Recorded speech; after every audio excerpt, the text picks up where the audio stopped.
Ans, des vidéos cartonnent sur Internet. On y voit un homme hypnotiser des gens dans la rue. Et avec le 3 maintenant complètement collé, essayez de la décoller et constatez que c'est impossible. Plus d'1 500 000 vues depuis 2012. Cette vidéo, par exemple, est celle qui a été le plus consultée. Plus de 680 000 vues. En 20 secondes seulement, une jeune femme croisée par hasard dans la rue se retrouve hypnotisée et fixée au sol.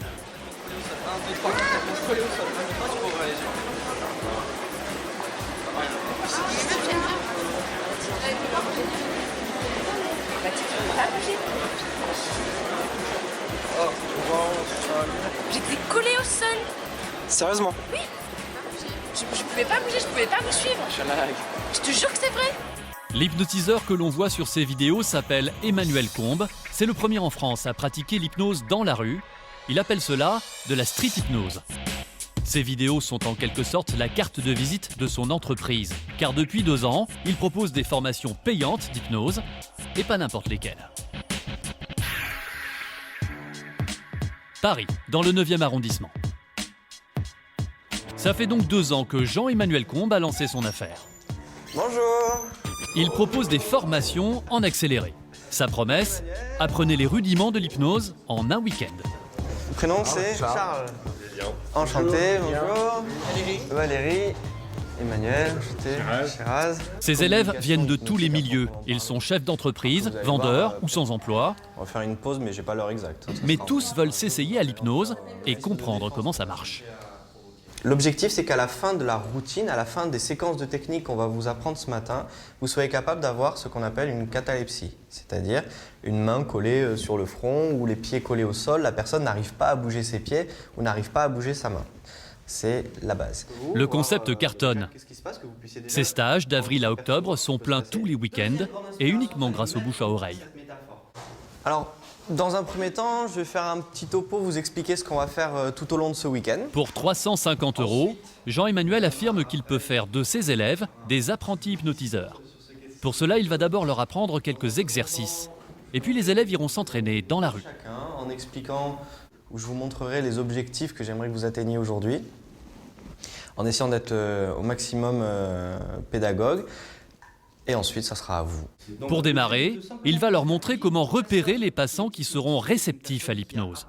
À être hypnotisé. Personne arrive, moi je suis volontaire, c'est parti. Il choisit 2 volontaires, Claire, en rose, secrétaire médicale, et Pravena, vendeuse. Ok, donc le premier test, ça va être le test des doigts aimantés. Alors je vais vous demander de mettre les mains comme ceci, d'écarter les doigts. Vous allez fixer un espace qui est entre ces doigts et imaginez que les doigts se rapprochent comme s'ils étaient puissamment aimantés l'un vers l'autre. Et vous allez voir que naturellement, par des petits à-coups, les doigts vont se rapprocher de plus en plus vite, de mieux en mieux, jusqu'à se toucher, exactement comme ça. Très très bien. S'il y a une personne où vous lui dites tes doigts vont se rapprocher et qu'elle est là, qu'il y a les doigts qui tremblent et qui ne se rapprochent pas d'un pouce, c'est pas la peine d'aller plus loin. Jean-Emmanuel va maintenant leur proposer un premier exercice. Maintenant, détends-toi complètement et plonge à l'intérieur de toi. Détends-toi complètement. J'ai même été un peu violent, mais... Il va leur montrer comment obtenir ce que l'on appelle une catalepsie, c'est-à-dire comment clouer quelqu'un au sol ou comment lui coller la main sur le front. Imaginez le bras qui monte tout seul, qui devient de plus en plus léger. Et votre objectif, ça va être de valider qu'à un moment donné, le bras, il monte tout seul. Par des petits à-coups, souvent, c'est pas fluide, c'est pas quelque chose, un geste qui va être fluide où le bras va monter comme ça. Ça va être des petits à-coups, des petits soubresauts et le bras va monter, monter, monter, monter de plus en plus. Depuis 2 ans qu'il enseigne, Jean-Emmanuel a désormais une méthode d'apprentissage bien rodée.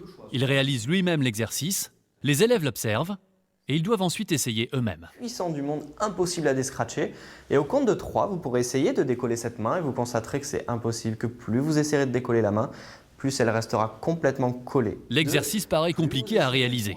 Pourtant, Jean-Emmanuel enchaîne déjà sur une difficulté supplémentaire. Ensuite, ce qui va se passer, c'est qu'au compte de 3, la main va se décoller. Et cette fois, ce sont vos pieds qui vont complètement s'enfoncer dans le sol, se coller dans le sol, se scratcher dans le sol. Vous pourrez même ouvrir les yeux et constater que vos pieds refusent de bouger. Que même si vous essayez de faire un pas vers l'avant, vers l'arrière, il ne se passe absolument rien. 1, 2 et 3. Votre main se décolle et vos pieds sont complètement enfoncés dans le sol, collés, scratchés, impossible à décoller. C'est comme du plomb, enfin, j'étais enfoncée vraiment dans le sol, quoi. Je voudrais bien bouger, mais ça veut pas. Comme si j'avais plus de pieds, peut-être que c'était une partie du sol. Et l'idée, c'est qu'elle se sente tout à fait normale, sauf au niveau des jambes. Au niveau des jambes, il y a un truc qui se passe. Ouais. Mais tout le reste, c'est normal. Vous êtes réveillé, bien, bah oui. Après quelques heures de cours, les élèves vont déjà s'entraîner sur le terrain. Et à partir de maintenant, trouvez des gens avec qui partager un moment ensemble et faites ce que vous savez faire maintenant depuis ce matin. Et puis voilà, vous avez ces petites pancartes pour vous aider. Il y a écrit séance d'hypnose gratuite, c'est tout ce qui compte. Et à partir de là, amusez-vous surtout. Sous les arcades de la place des Vosges, à l'abri de la pluie, ils se mettent en chasse de volontaires. Mais les premières tentatives d'approche sont compliquées. Bonjour, est-ce que vous aimeriez tester l'hypnose? C'est gratuit, on propose... Vous voulez essayer? On a plein d'hypnotiseurs là.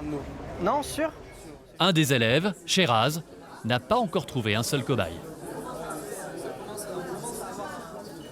Tout le monde a peur. Tout le monde a peur. Ils ont tous peur de se faire hypnotiser, ils ont tous peur de se voir faire la poule, alors que ce n'est pas ça. C'est pas ça l'hypnose. Mais c'est vrai quand on parle d'hypnose, non, non, tu vas prendre le contrôle de moi, j'ai pas envie. C'est des réflexions que j'ai eues tout à l'heure en abordant les gens. Non, tu ne prendras pas mon contrôle. Il y en a même un qui m'a dit oui, mais c'est quoi? C'est du magnétisme, c'est du pouvoir? Non, ça n'a rien à voir avec ça. Donc il faut leur expliquer, il faut prendre le temps de leur expliquer. Et après, s'ils jouent le jeu, c'est que du bonheur. Franchement. Jean-Emmanuel donne un coup de main aux élèves et essaye de rassurer les passants. Vous voulez aller avec Benjamin? Vous faire découvrir un petit peu? Et ça donne quoi? On va s'endormir? Non, non, non, justement, c'est vous montrer ce qui est vraiment l'hypnose. Vous n'allez pas dormir, vous allez rester conscient, vous n'allez pas perdre le contrôle. C'est quelque chose, c'est faire des... Ben oui, bien sûr. Mais justement, on est là pour montrer que ça fait pas si peur que ça. Peu à peu, les efforts paient. Mais les élèves vont vite se rendre compte qu'hypnotiser un inconnu, ça n'est pas si facile que cela. Ravena tente l'exercice appris en cours le matin, la main et les pieds collés. À 3, tes deux mains sont collées, tu ne peux plus les décoller de ton front, c'est collé. Ça peut plus se défixer. Tu es toujours apaisé, tu es toujours dans cette maison. Agréable. Mais Pravena Chez toi, de s'enflamme façon très agréable. et elle Tu es oublie des appuyé. étapes. Il y a 2 vis là. Elles vont fixer tes 2 pieds au sol là. Clac, j'en ai mis une au pied droit. Hop, j'en ai mis une au pied gauche. Tes pieds sont ancrés dans le sol grâce à ces 2 vis. Si je te demande de les décoller, tu ne vas pas pouvoir le faire parce que tes vis en fait, elles t'ont collé au sol, c'est impossible de les décoller. Essaye pour voir. Est-ce que tu peux?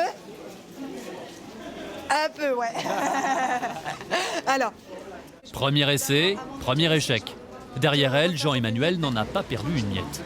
Elle veut aller trop vite. Elle veut aller trop vite et elle saute des étapes. Et la personne à côté, elle suit pas. Elle sait pas où elle est. Là, par exemple, j'ai vu, t'as même pas fait la lévitation du bras. T'as pris la main, tu pouf, c'est collé là. Ah oui. Et non, si je vous ai fait décomposer en disant induction, puis après la main elle se lève et la main elle est attirée vers le front, c'est pour laisser le temps à la personne de se laisser aller complètement, de vraiment plonger. Elle a tellement envie que ça marche qu'elle en a mis le paquet, c'était pas forcément nécessaire, il fallait au contraire adoucir. Sheraz, lui aussi, a fini par trouver un volontaire. Depuis 2 mois qu'il est sans emploi, il se passionne pour l'hypnose et il a déjà l'air d'un pro. Il tente même un exercice qu'il n'a pas vu avec Jean-Emmanuel. Est-ce que ça te dit de tenter d'oublier un chiffre, par exemple, de jouer le jeu là-dessus? Ouais, tu veux bien? Et il va vite se faire dépasser. Alors j'aimerais que tu prennes le chiffre 7 et que tu l'effaces complètement. Tu prends un effaceur, une éponge, ce que tu veux et que tu l'effaces complètement de ce tableau. Une fois que c'est fait, tu me le dis. C'est bon. Ok. Au compte de 3, tu pourras ouvrir les yeux. 1, 2, 3, ouvre les yeux. Ça va, tu te sens bien?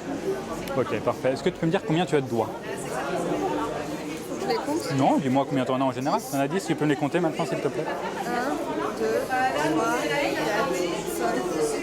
5. Qu'est-ce qu'il y a? Ça va? La jeune femme fond en larmes et rit en même temps. Sheraz s'empresse de la sortir de son état d'hypnose. Et plus tu rigoles et plus tu te sens bien, et de mieux en mieux. De plus en plus détendu. Et plus tu rigoles, plus tu te sens bien. Ça va, tout se passe naturellement bien. Ça va? Alors regarde-moi, regarde-moi. Dors, dors, parfait. Comme ceci, tu te sens bien, parfaitement bien. Et à partir de maintenant, tout redeviendra tout à fait normalement. Et tu sentiras une énergie monter en toi. Tu te sentiras parfaitement bien et de mieux en mieux. 1, 2, 3. Regarde-moi. Ça va? Sûr? Parfait. Ça va? La sensation alors? Elle arrive plus à compter, ouais. Ouais, bah elle a eu. Mais ça va, t'as eu une angoisse? La jeune femme est sans doute un sujet très réceptif. Elle s'est complètement abandonnée. Prends une profonde inspiration. Tu expires en te relâchant de plus en plus. Je comprenais, enfin, ça me faisait rire et du coup ça m'a fait